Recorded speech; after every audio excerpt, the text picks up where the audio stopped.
Si Sui, isa po itong Layer 1 blockchain na unti-unting umaangat sa crypto spotlight. At siya po ay posibleng makakuha ng kanyang sariling Exchange Traded Fund or ETF. At ang mas matindi dito, nasa kamay na ng US SEC or Securities and Exchange Commission ang kapalaran ng ETF na ito. At kung maaprubahan ito, may mga analyst na nagsasabing pwedeng sumabog si Sui at maabot ang kanyang all-time high bago sumapit ang buwan ng August. Pero, totoo nga ba ito? Ano nga ba ang kahulugan ng ETF para kay Sui at sa mga crypto investors dito sa Pilipinas? Kaya yan po ang siyang ating pag-uusapan sa video na ito. Pero bago po tayo magpatuloy, ay pakibasa na lamang po muna ang disclaimer dito po sa ibaba ng ating screen. At ayan mga ka-crypto, unang nag-apply po ng ETF para kay Sui ay si Canary Capital. Isa po itong kilalang investment firm. Nag-submit sila ng S-1 form sa SEC noon pang buwan ng March bilang opisyal na hakbang para itayo ang kanilang spot ETF para kay Sui. Pero gaya po ng dati, medyo mabagal ang galaw ng SEC.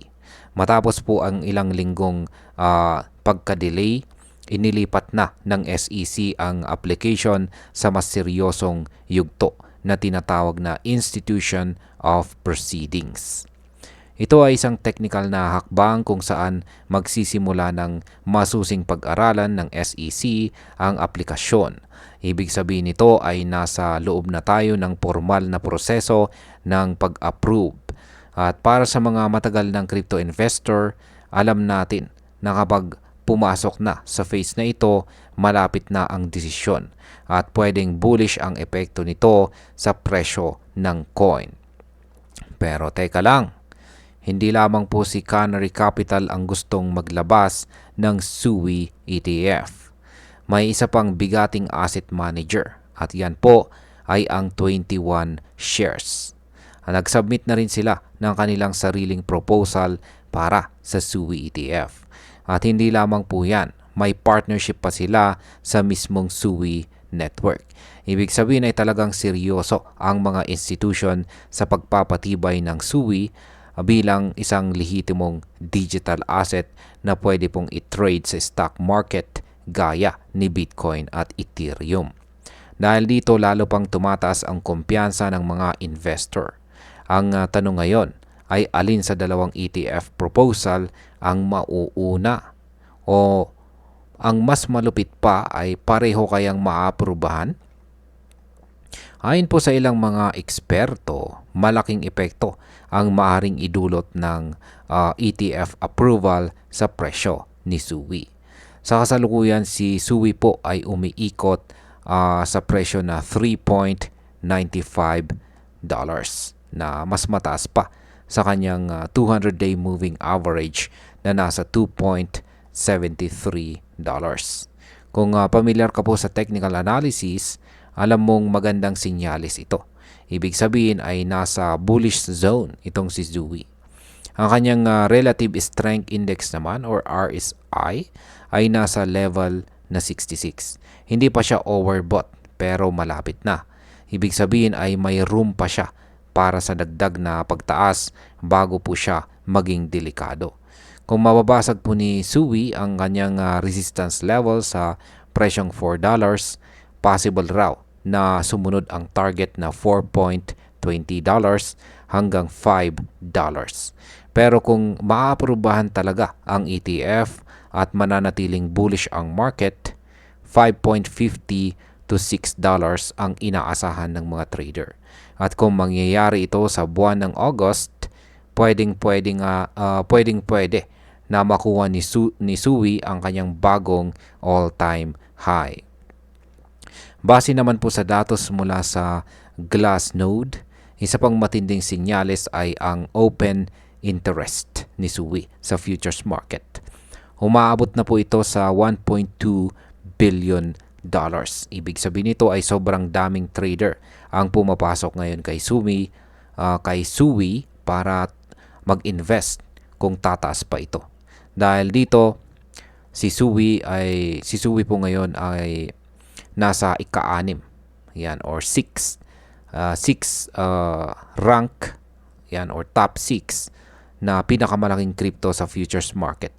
Kasunod lamang po niya si Bitcoin, Ethereum, Solana, XRP at saka Dogecoin. Kaya grabe, matindi rin itong si Sui. Dati halos walang pumapansin kay Sui, pero ngayon kasama na niya. Yan, or kasama na po siya sa mga bigatin. Ngayon ay ano naman ang sinasabi po ng mga eksperto. Ayon po kay Cient, isa po siyang kilalang crypto analyst.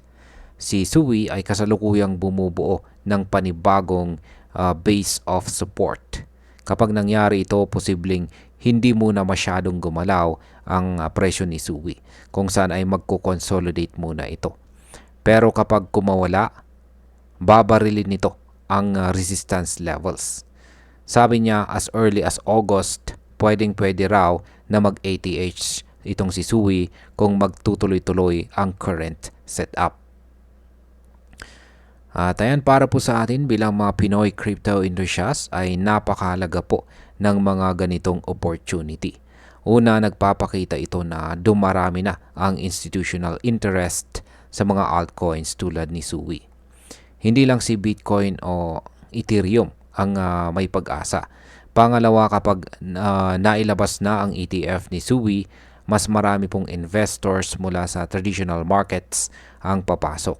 Ibig sabihin ay mas marami pong liquidity at mas matibay ang presyo. At ang pangatlo ay pwedeng ito na ang simula ng panibagong crypto season. Kung kaya mong pumasok sa mga project gaya po ni Sui, bago pa ito sumabog, malaki po ang tsansang kumita ka ng malaki. At bilang panghuli, particular po para sa mga baguhan ay ito po ang tamang panahon para matuto. Hindi ko sinasabing bumili ka agad ng Sui. Ang sinasabi ko ay pag-aralan mo siya. Bantayan mo ang galaw ng SEC. Alamin mo kung paano gumagana ang ETF. At higit po sa lahat ay wag mo pong isugal ang pera na hindi mo kayang mawala. Sapagkat ang mundo ng crypto ay mabilis, puno ng hype, pero maraming oportunidad. Kaya kung mapagmasid ka, matyaga at may tamang kaalaman, baka si Sui na ang magiging susi mo sa financial freedom. At tandaan, ang pinakaunang hakbang sa tagumpay ay ang pag-aaral at ang pagiging alerto sa mga balita tulad nito. At ayun, hanggang dito na lamang po tayo sa video na ito mga ka-crypto. Marami pong salamat sa panonood. Ingat po tayo lagi at God bless po sa ating lahat.